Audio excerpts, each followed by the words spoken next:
Kan kalau kita wudhunya asal-asal, setidaknya kata orang Sunda bilang kayak capung. Jadi kalau wudhu kayak capung, nah, itu kita perbaiki amal yang orang mungkin menganggap sepele itu. Padahal itu adalah menjadi sesuatu yang urgent.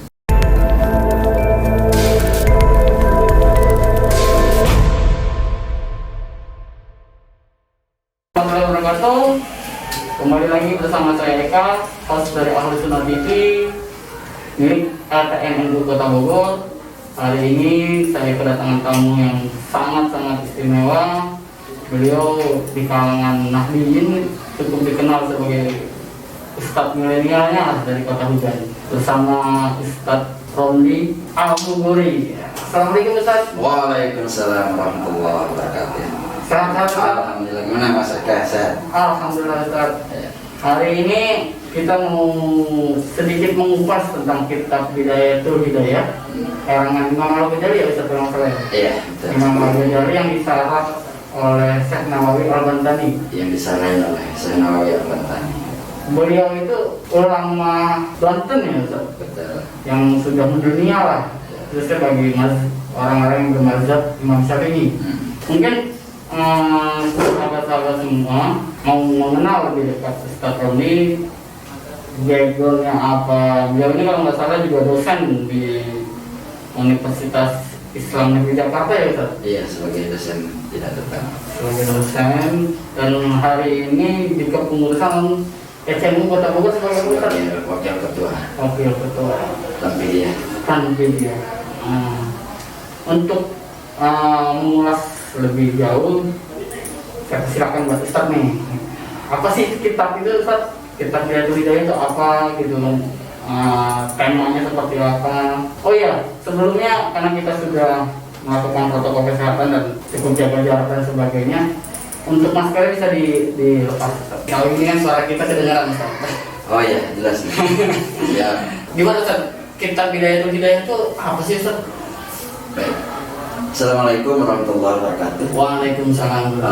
Alhamdulillah, satu kehormatan yang cukup besar bagi kami untuk bisa hadir di podcast Ahlus Sunnah TV. Alhamdulillah PCNU Kota Bogor memiliki Ahlus Sunnah TV, dan ini adalah menjadi sarana dakwah Ahlus Sunnah wal Jamaah yang kita tahu bahwa NU tidak akan lepas sampai yaumil qiyamah dari background itu. Atas kesempatannya saya diperkenankan untuk bisa mengkaji, dan ini adalah agenda Ahlus Sunnah TV ya, sebagai kajian rutin yang akan membahas kitab Hidayatul Hidayah. Kitab Hidayatul Hidayah ini adalah cukup populer saya kira Mas Eka di kalangan pesantren ya, di kalangan pondok pesantren salaf, bahkan kalangan pesantren yang modern juga. Itu adalah satu kitab yang dikarang oleh Abu Hamid Muhammad bin Muhammad Al-Ghazali. Satu kitab yang fenomenal menurut saya, di mana Al-Ghazali menamakan satu kitab ini adalah hidayah. Itu artinya ya permulaan. Hidayah itu adalah petunjuk. Jadi awal atau permulaan untuk orang bisa mendapatkan petunjuk ini. Nah, Al-Ghazali ini kan unik sebenarnya. Beliau ini adalah seorang tokoh ulama besar sehingga dilakoni dengan Hujatul Islam. Dia multidisiplin ilmu. Dia juga ahli tauhid. Bagaimana dia mengarang satu buku atau kitab namanya Al-Mumkin min Ad-Dhalal. Al-Mumkin min Ad-Dhalal itu adalah menyelamatkan dari kesesatan. Kemudian dia juga mengarang satu buku juga yang terkait dengan persoalan fikih misalnya. Bagaimana dia mengarang metodologi fikihnya yang kita kenal namanya usul fikih. Dia mengarang namanya Al-Mustasfa. Kemudian juga dia mengarang bagaimana tentang pemikiran ya. Bahkan puncak yang kita kenal di kalangan pesantren adalah Ihya Ulumuddin, bagaimana kebangkitan ilmu agama dalam kita bahasakan yang sederhananya. Itu adalah satu kita monumental saya kira di kalangan dunia pesantren yang dikarang oleh Al-Ghazali tentang Ihya Ulumuddin itu. Nah ini Bidayatul Bidayah itu adalah salah satu karangan dari beliau, bahwa ratusan beliau mengarang kitab itu. Nah itu Bidayatul Hidayah. Kembali lagi, kenapa disebut bidayat? Karena itu permulaan untuk bagaimana dia mendapatkan petunjuk. Sehingga misalkan nanti di kitab itu dibagi beberapa tema lah ya. Bagaimana tema-tema itu ada 3 menurut saya. Bagian pertama adalah tentang adab. Ada tentang misalkan ketaatan kepada Allah. Nah, ketaatan kepada Allah itu bagaimana dia mengklasifikasikan, ada di situ ada istinja, di situ ada wudu, di situ ada adab sholat. Itu kan sehariannya Mas Eka ya. Itu seharian kita, kalau kita wudunya asal-asal, setidaknya kata orang Sunda bilang kayak capung. Jadi kalau wudu kayak capung, nah, itu kita perbaiki amal yang orang mungkin menganggap sepele itu. Padahal itu adalah menjadi sesuatu yang urgent. Kan fardu ain kan. Maka pertama orang untuk belajar itu yang harus kita utamakan apa dulu Mas? Ya tentunya ada fardu ain dulu kan. Fardu ain. Nah itu fardu ain yang wajib kita pelajari, tentang bagaimana wudunya, bagaimana sholatnya. Ini ada Al-Ghazali itu. Dan itu dibahas oleh Imam Al-Ghazali nanti di kitab Bidayatul Bidayah itu. Bahkan tidak ada itu, tidak hanya konsep bagaimana rukun misalnya. Kita kan kalau di kan rukunnya ada rukun wudu ada 6 misalnya. Pertama niat, kedua memasuk muka dan seterusnya. Nah, itu tidak hanya di situ. Al-Ghazali bagaimana misalkan ada doanya misalkan. Bagaimana ketika sunat kita membasuh kedua telapak tangan, di situ ada doanya. Kemudian bagaimana kita berkumur juga itu ada doanya. Dan doa-doa itu memiliki makna-makna sendiri. Itulah yang Al-Ghazali bagaimana menyampaikan itu secara detail. Jadi ada beda. Kita harus membedakan bagaimana adab dengan rukun. Nah, kalau adab itu berarti kan dia sudah etika di dalam wudu, berarti ada sisi kelengkapan di dalam bagaimana kita berwudu. Itu adab. Nah, Al-Ghazali nanti akan membahas itu, bagaimana adab ketaatannya dulu nih. Dari mulai bangun tidur sampai dia tidur dan bangun lagi. Coba ceritakan Ustaz. Nah, satu itu, aja masalah. Ya, misalkan gini misalnya. Bagaimana ketika adabnya dia bangun tidur. Nah, ketika bangun tidur dia harus wudu.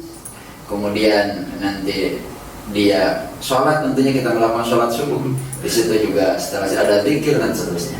Itu ada momen-momen itu dia akan lupa. Jadi segala sesuatu menurut beliau nanti di dalam bidaya ini, mulai bangun sampai bangun lagi itu ada unsur nilai ibadah, ada ibadahnya gitu, tidak sia-sia. Jadi ketika ngorok aja enggak juga gitu kan. Jadi kita ada nilai ibadah bangun tidur sampai bangun lagi.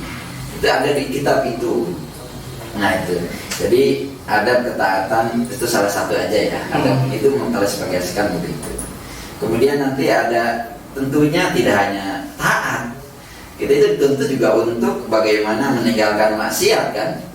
Nah, meninggal maksiat. Nah, taat meninggalkan maksiat, nah itu menjadi pembahasan juga nanti di dalam bagian-bagian terakhir ya, di dalam nanti ada setelah adab itu, adab ketaatan itu. Jadi adab maksiat, bagaimana mata, bagaimana kita tangan, juga tidak maksiat, bagaimana kaki dan seterusnya. Itu semua dibahas dalam kitab ini. Itu kan menarik ya. Jadi kan fikih, tetapi juga diimbangi dengan aspek supinya saya kira. Jadi aspek tasawufnya begitu. Kemudian Al-Ghazali juga membahas nanti di segmen terakhir itu dia tentang muamalah. Nah, muamalah itu artinya apa? Tentang ada bagaimana pergaulan antara manusia dengan Tuhannya. Nah, dan tidak hanya sebatas pergaulan kita dengan Tuhan, tapi bagaimana pergaulan dimensi sosialnya sesama manusia. Kita itu yang sekarang sering lupa, orang khusyuk di dalam ibadahnya sendiri, tetapi dia juga melupakan terhadap aspek-aspek sosial itu. Nah, NU tidak begitu tuh di situ. Jadi bagaimana misalkan aspek-aspek sosial itu adalah ditekankan juga. Jadi ada dalam bahasa kitanya ada kenal hablum minallah. Hablum minallah. Itu hablum minannas. Itu akan kita kupas jalan. Jadi walaupun kitabnya tipis, tapi menarik, dan itu adalah sering dikaji di kalangan pesantren Mas Eka. Nah, itu makanya dengan sarana apa ini Ahlussunnah TV ini kita coba itu di kalangan tradisi NU misalnya orang mengkaji satu kitab dengan ada teksnya itu adalah menjadi sebuah keberkahan. Nah, kalau anak itu kan ya ada bagian maudhu'i atau per topik atau per tema. Tapi di kalangan kita, nah itu juga yang bukan secara tekstual. Secara tekstualis dari awal sampai akhir hanya satu kita niatnya, ada apa? Mencari ridho Allah dan keberkahan dari kitab itu. Bahkan ada satu ungkapan yang menarik, misalkan di dalam prolog-prolognya di awal-awal di Bidayatul Bidayah itu. Jadi sesuatu yang kita wahai orang yang senang terhadap ilmu, jangan dicampur adukan dengan persoalan dunia. Jadi khas khusus semata-mata orang mengkaji terhadap keridhaan Allah Subhanahu wa taala. Menuntut ilmu aja belajar. Iya betul. Nanti di kitab itu dijelaskan barang siapa yang menolong terhadap satu kemaksiatan saja, maka itu sama dengan temannya juga. Gitu kan. Kecuali produk awalnya itu salah satu dari apa namanya kajian kitab Bidayatul Bidayah itu, Mas. Ya, saya kira itulah di kalangan kita untuk saya kira bukan mau melupakan ya, tapi memunculkan kembali semangat keilmuan tradisional yang bagaimana santri dituntut untuk berpikir wawasan global. Nah, kalau sekarang ini kan generasi muda ya, generasi muda itu segelintir atau mungkin mayoritas juga belajar via YouTube. Oh iya. Tinggal browsing, bukan handphone, browsing, bukan Google. Nah, kalau di kalangan pesantren Ustaz, itu kan ngaji kitabnya saya pernah dengar itu kalau ini ada pepatah kalau ngajinya nggak jelas, gurunya setan. Kalau anak keilmuannya sendiri Ustaz, Imam Al-Ghazali ini kemana Ustaz? Kita tahu bahwa Al-Ghazali itu adalah, kita udah mafhum di kalangannya dia. Bahkan Bahasim itu adalah sangat keilmuannya nyambung. Bahasim tapi tidak langsung. Jadi misalkan Abu Malik Al-Haramain itu kan salah satu guru daripada Imam Al-Ghazali. Itu adalah sanad keilmuan secara keilmuan itu sudah kita sudah tidak diragukan lagi. Sanad itu adalah sampai kepada Rasulullah SAW. Nah, jadi di kalangan NU sanad itu adalah menjadi penting. Transmisi keilmuan itu menjadi penting. Kenapa itu penting? Ya jelas dari siapa, ngaji dari siapa. Dan kalau beberapa ulama yang saya sering lihat itu kan bikin selalu bilang ini hadis Rasulullah kembali ke sunnah ke Quran, sunnah ke Quran. Nah, kalau dari kalangan Nabi ini kan mengenal sanad keilmuan. Nah, maksudnya yang menarik ini kan yang tadi sudah Ustaz ceritakan pendiri Nahdlatul Ulama, Nahdlatul Syekh Hasyim Asy'ari, sanad keilmuannya sampai ke Imam Al-Ghazali dan seterusnya sampai ke Rasulullah. Itu kan sudah menjadi pakem ya dalam menuntut ilmu ya kalau di kalangan pesantren. Iya, jadi sanad keilmuan itu sudah menjadi ruh di kalangan tradisi Nahdlatul Ulama. Jadi kalau kita ngaji tanpa ada gurunya, seolah-olah tidak ada keberkahan. Oke lah kata Mas Eko tadi, kita bisa dari YouTube, memang apa sih yang tidak ada di YouTube ya Mas? Kita cari mau apa aja yang tik langsung. Namanya juga Google mesin pencarian, semua juga pasti ada. Apa dari A sampai Z, dari yang tidak baik sampai yang baik, dari yang baik sampai tidak baik juga ada. Itulah yang kita tonjolkan di kalangan Nahdien itu bagaimana keteladanan bersikap. Ada istilah tasamuh ya, ada moderat dan seterusnya. Itu adalah kita gitu loh. Jadi keteladanan itu ada. Kita mau cari apa di situ di Google ada, kan? Dan semua itu terangkum dalam kitab tadi. Ada dari yang kitab yang digital kita ada. Alhamdulillah kita NU itu Beda itu ada digital. oh ada. Oh, Tidak ada. Cuman ya, ini kita tag-nya itu kan lebih menarik gitu. Iya. Di samping pusing kita lihat itunya juga kan. Tapi kalau misalkan lihat tag-nya kan enak gitu. Nah, kalau lihat ada yang orang alergi dengan komputer atau laptop, maka matanya min misalkan, itu kan juga menjadi persoalan. Tapi kalau ada orang yang kita melihat kitab itu matanya menjadi cerah. Nah itu ciri khas itu. Ada kopi mungkin bisa. Nah Ustaz, satu aja kita coba kupas tuntas atau kita kuliti lah itu masalah bab wudhu di kitab Bidayatul Hidayah karena Imam Al-Ghazali. Bab wudhunya itu dimulai dari apa dan maknanya apa? Kalau kita kan niat, kemudian basuh tangan juga ada bacaannya. Nah, coba kita kupas tuntas niatnya seperti apa, maknanya, oh iya. pendalamannya. Sebenarnya nanti kita akan kaji secara detail ya. Ini sebagai prolog aja. Tetapi di dalam wudhu itu misalkan sama. Kalau fikihnya kan fikih madhab Syafi'i ya. Menurut Al-Ghazali itu maka disebut Abu Hamid Muhammad bin Muhammad Al-Ghazali At-Tarsi Asy-Syafi'i. Bermazhabkan bermadhab Syafi'i. Maka sama dengan yang kita pahami selama ini. Cuman bedanya di situ ada adabnya, ada dikumpas secara lengkap. Bagaimana misalkan niatnya sama, nawaitul wudu'a li rabbil alamin itu niat. Tapi misalkan bagaimana ketika membasuh kedua telapak tangan itu ada doanya. Bagaimana ketika menghirupkan air ke hidung, kemudian nanti berkumur itu ada doanya. Sehingga kita bisa menghafal termas di situ dan mungkin kita bisa membiasakan itu dalam kondisi normal. Saya pernah dengar perempuan Ustaz, kalau misalnya kita berwudu mencuci tangan gitu kan, itu katanya menggugurkan dosa-dosa kecil gitu Ustaz. Itu ada maksudnya gimana tuh Ustaz? Iya, orang kalau wudu dengan baik itu akan gugur segala dosa-dosanya. Wudu dengan baik itu apa? Tentunya pertama rukunnya itu udah dia penuhi. Kemudian ada wudunya udah penuhi. Jadi ketika kita selesai wudu itu adalah seluruh anggota dosa-dosa yang dilakukan dalam anggota wudu itu adalah dia gugur. Itu dosa-dosa kecil mas. Kalau dosa-dosa besar tentunya harus taubat. Gitu kan? Kita dengan betul aja Ustaz. Jangan saya tidak cukup aja dengan itu nggak bisa. Harus taubat juga. Itu dosa-dosa kecil. Kalau dosa-dosa besar tentunya taubat. Kalau dosa besar itu apa? Ya meninggalkan sholat itu dosa besar. Atau misalkan berbuat zina itu dosa besar. Musyrik gitu Ustaz ya. Musyrik apalagi, kemudian berzina, kemudian membunuh orang, itu kan dosa-dosa besar. Itu tidak bisa cukup wudu aja. Nah, saya punya beberapa kawan. Dia kalau kita kan niat itu kan dibacakan misalnya ada bacaan itu. Kalau dia berwudu niat saja sudah jadi tidak usah diucapkan dengan lafaz itu dengan ya sudah jadi dalam bentuk niat gitu. Jadi ketika dia membasuh dia rukun wajibnya aja yang di itu. Nah itu kalau kayak gitu gimana tuh Ustaz? Iya, fikih itu bersifat ikhtilaf. Ikhtilafiyun itu sudah menjadi identitas fikih itu.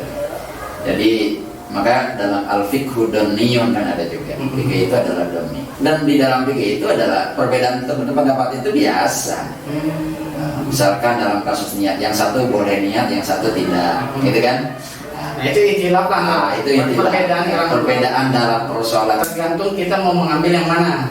Perbedaan fur'iyah itu adalah menjadi kebiasaan dalam fikih. Tetapi kita harus tegaskan bahwa kita harus mempunyai komitmen kan. Komitmen dalam bermadhab. Kita nggak bisa misalkan satu hari saya mau yang satu madhab Hanafi, nanti besoknya lagi madhab Syafi'i, besoknya lagi madhab Maliki, Hambali. Tidak bisa begitu. Harus kita memiliki komitmen yang jelas terhadap satu madhab dalam kondisi tertentu. Itulah mengapa misalkan Pak Hashim NU berkomitmen untuk mempelajari dan menekuni terhadap madhab-madhab itu. Walaupun yang kita pegang adalah Syafi'i, tapi kita tidak memahami terhadap fikih-fikih yang lain, fikih Maliki, fikih Hanafi, kemudian fikih Hambal, tapi kita kebetulannya Syafi'i. Nah, dan mayoritas di Indonesia kan begitu kan?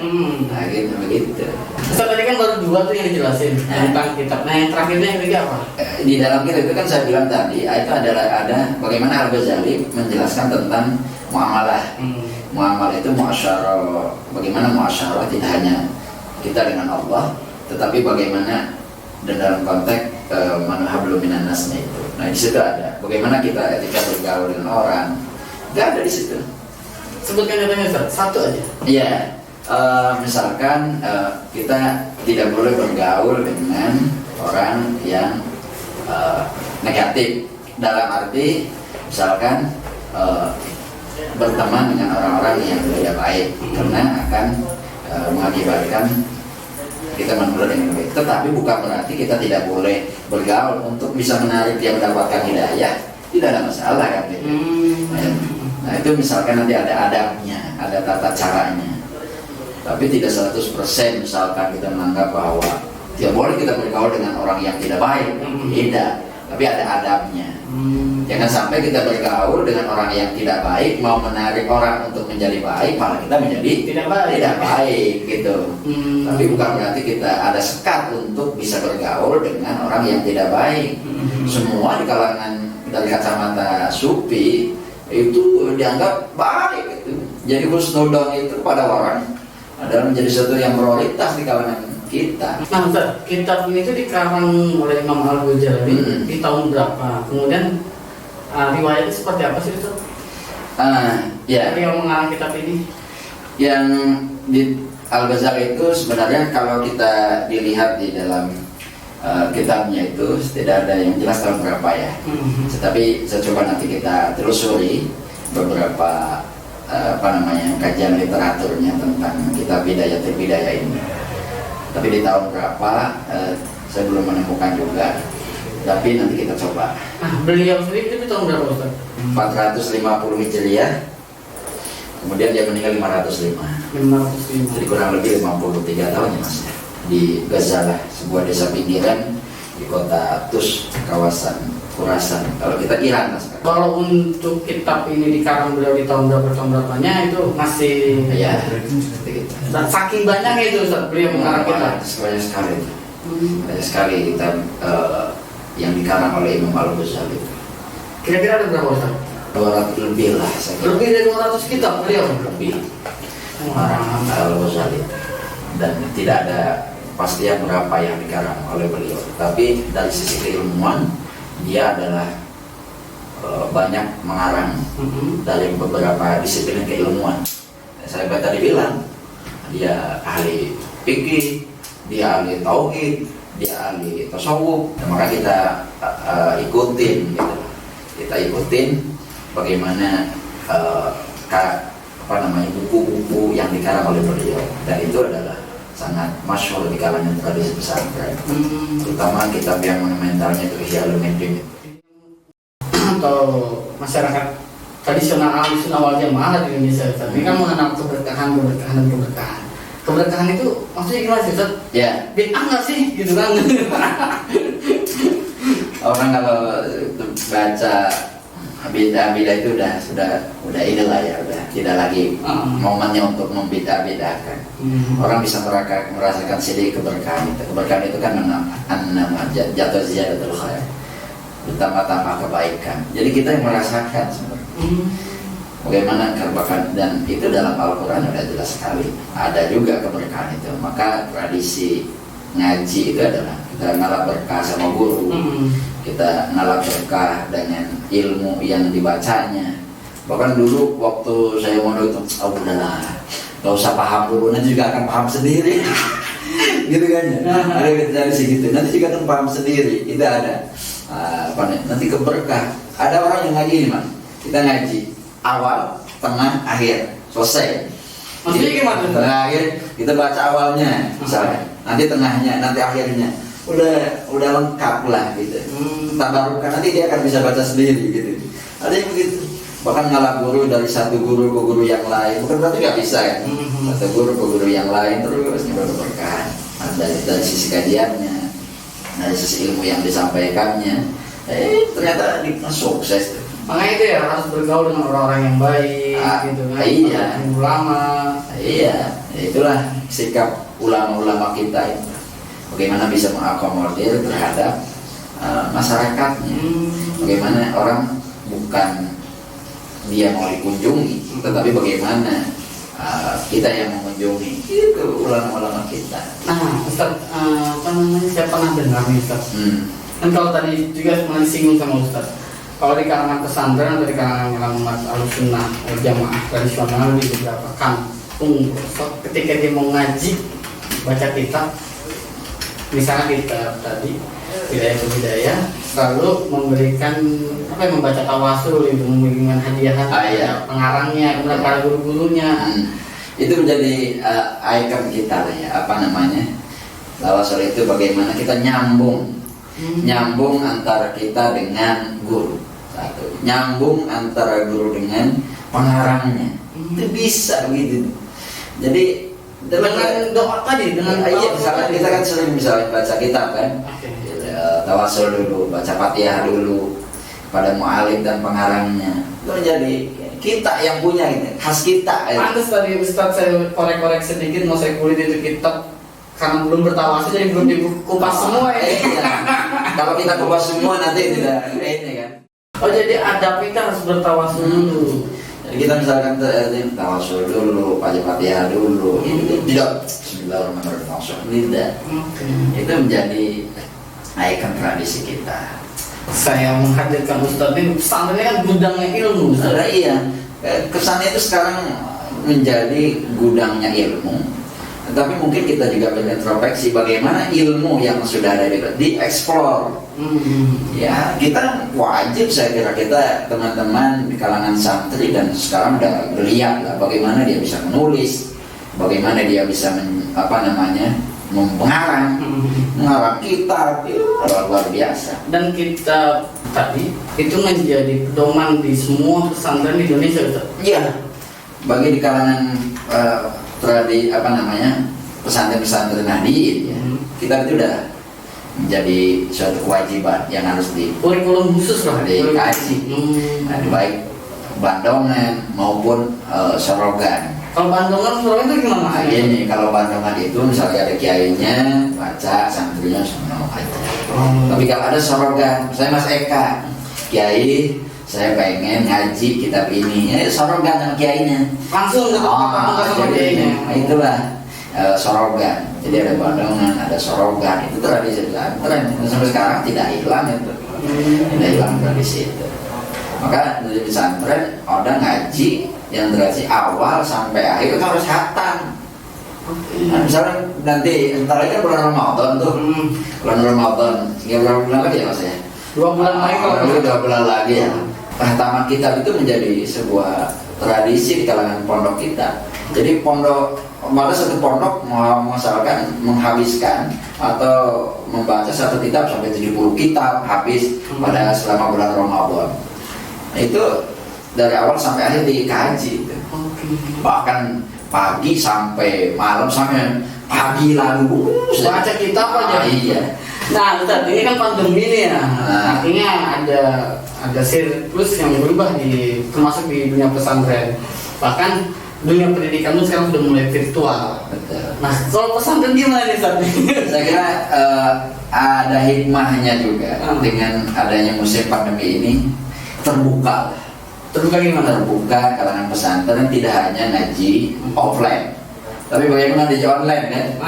Maka sekarang banyak pengajian online. Termasuk di pondok Ustaz. Termasuk sampai alhamdulillah tuh di pondok Salafiyah Syafi'iyah Sukoharjo Situbondo itu ya online. Maju saya kira, dia bisa webinar, dia bisa bikin ada Zoom, tidak hanya streaming, pakai Zoom dan seterusnya. Dan saya kira akan melek, dan itu harapan kita jangan alergi dengan teknologi. Saya kira online ya harus juga dilakukan tanpa mengesampingkan offline-nya, gitu kan? Offline-nya iya, online-nya iya. Cuma bergeser ditambah metode dakwahnya gitu, Ustaz. Iya, bayangkan ya. Kalau itu offline kayak ngaji hanya berapa? Misalnya ngaji hanya, misalnya santri paling banyak, misalkan 200 ya. Tapi kalau misalkan online, coba kalau online udah followernya berapa, nah, bisa 1000, bisa 2000, jutaan, itu kan intisarul ilminya lebih. Maka kenapa PBNU wajib hukumnya untuk kita menguasai atau medsos itu untuk kepentingan agama tentunya, kepentingan yang dakwah bil medsos lah. dakwah bil medsos wal online. Ya gitu. Jadi itu bisa kita lakukan. Terima kasih sobat-sobat Ahlussunnah TV. Bincang-bincang kita tentang kitab Bidayatul Hidayah karang Imam Al-Ghazali, salah satu pemikir Islam cukup fenomenal di zamannya, dan sampai sekarang ada ratusan kitab dan itu masih tersimpan dan bahkan terpatri dan terlestarikan melalui keilmuan di dunia pesantren baik di Indonesia maupun di dunia, khususnya yang bernazarkan Imam Syafi'i. Dan saya minta satu kata-kata mutiara buat para sobat. Jangan sampai kita energi dengan ngaji mulai awal sampai akhir, mulai anak-anak sampai hingga kita tua, bahkan mulai jabang bayi sampai kita mati, kita sampai kapanpun tetap mengaji. Tidak ada istilah pandemi atau baik offline maupun online, kita tetap mengaji. Cukup sekian dari saya. Akhirul kalam wal muwaffiq ila aqwamit thoriq. Wassalamualaikum warahmatullahi wabarakatuh.